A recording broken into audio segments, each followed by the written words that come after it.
Another day, another lesson by UPSC and more. The judiciary is an essential part of the democratic system of India. It is responsible for interpreting and applying the laws of the country and ensuring justice to all citizens. The Indian judiciary is independent and impartial and plays a crucial role in upholding the rule of law. In this essay, we will discuss the organization and functioning of the judiciary in India, including the hierarchy of courts, the powers and functions of the Supreme Court, High Courts, and lower courts, and the judicial review process. Hierarchy of courts. The Indian judiciary is organized into a hierarchical system, which consists of 3 tiers of courts. The first tier comprises the lower courts, also known as subordinate courts, which include the district courts, the sessions courts, and the magistrate courts. These courts have limited jurisdiction and are responsible for resolving disputes at the local level. The second tier comprises the high courts, which are located in each state and union territory. These courts have appellate jurisdiction over the lower courts in their respective jurisdictions and have original jurisdiction over certain cases. The third and final tier is the Supreme Court, which is the highest court in the land. It has appellate jurisdiction over all other courts in the country and can hear cases on appeal from the high courts or directly from the lower courts in certain circumstances. Powers and functions of the Supreme Court. The Supreme Court of India is vested with extensive powers and functions, which are enumerated in the Constitution of India. Some of the key powers and functions of the Supreme Court are discussed below. 1. Constitutional interpretation. One of the primary functions of the Supreme Court is to interpret the Constitution of India. The court has the power to declare any law or action of the government as unconstitutional if it violates the provisions of the Constitution. 2. Appellate jurisdiction. The Supreme Court has the power of appellate jurisdiction over all other courts in the country. It can hear appeals from the high courts and lower courts in civil, criminal, and constitutional matters. 3. Original jurisdiction. The Supreme Court has original jurisdiction in certain cases, such as disputes between the union and the states, or between 2 or more states. 4. Advisory jurisdiction. The Supreme Court has the power to give advisory opinions on questions of law or fact referred to it by the President of India. 5. Writ jurisdiction. The Supreme Court has the power to issue writs, including habeas corpus, mandamus, prohibition, quo warranto, and certiorari, for the enforcement of fundamental rights and other legal rights. Powers and functions of the High Courts. The High Courts are the highest courts in the states and union territories and have both original and appellate jurisdiction. Some of the key powers and functions of the High Courts are discussed below. 1. Appellate jurisdiction. The High Courts have appellate jurisdiction over all subordinate courts in their respective jurisdictions. 2. Original jurisdiction. The High Courts have original jurisdiction in certain cases, such as cases involving issues of constitutional importance or cases involving high-ranking government officials. 3. Writ jurisdiction. The High Courts have the power to issue writs, including habeas corpus, mandamus, prohibition, quo warranto, and certiorari, for the enforcement of fundamental rights and other legal rights. 4. Supervisory jurisdiction.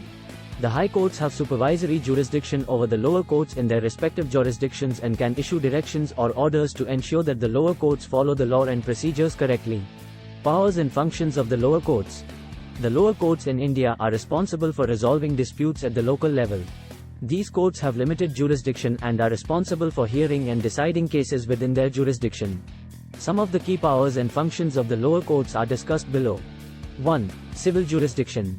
The lower courts have jurisdiction to hear and decide civil cases involving disputes between individuals, such as property disputes, contract disputes, and family disputes. 2. Criminal jurisdiction. The lower courts have jurisdiction to hear and decide criminal cases involving minor offenses, such as traffic violations and petty theft. 3. Administrative jurisdiction. The lower courts also have administrative jurisdiction and can hear cases related to administrative matters, such as tax disputes and labor disputes. Judicial review process. Judicial review is an essential function of the judiciary in India. It is the power of the courts to review the actions of the government and ensure that they are consistent with the Constitution of India. The process of judicial review involves the following steps. 1. Petition. The first step in the judicial review process is the filing of a petition by a citizen or an organization. The petition can be filed in any court, but it must be filed in the appropriate court based on the nature of the case. 2. Hearing. Once the petition is filed, the court will hear the arguments of both parties and examine the evidence presented by them. The court will then make a decision based on the merits of the case and the relevant laws and regulations. 3. Appeal. If a party is dissatisfied with the decision of the lower court, they can file an appeal in the higher court. The appellate court will then review the case and make a decision based on the evidence presented and the relevant laws and regulations. 4. Judicial review. If a party is dissatisfied with the decision of the appellate court, they can file a petition for judicial review in the Supreme Court. The Supreme Court will then review the case and make a decision based on the merits of the case and the relevant laws and regulations. Conclusion. In conclusion, the Indian judiciary is an essential pillar of the democratic system of India. It is responsible for ensuring justice to all citizens and upholding the rule of law. The hierarchical system of courts, which includes the lower courts, high courts, and the Supreme Court, ensures that justice is dispensed efficiently and effectively. The powers and functions of each of these courts ensure that the rights of the citizens are protected and justice is served. The process of judicial review ensures that the actions of the government are consistent with the Constitution of India and that the rule of law is upheld at all times. Tips to prepare. To prepare for the UPSC exam on the topic of the organization and functioning of the judiciary in India, you should start by thoroughly studying the Indian Constitution and the laws related to the judiciary. You should also study the hierarchy of courts, the powers and functions of each court, and the judicial review process.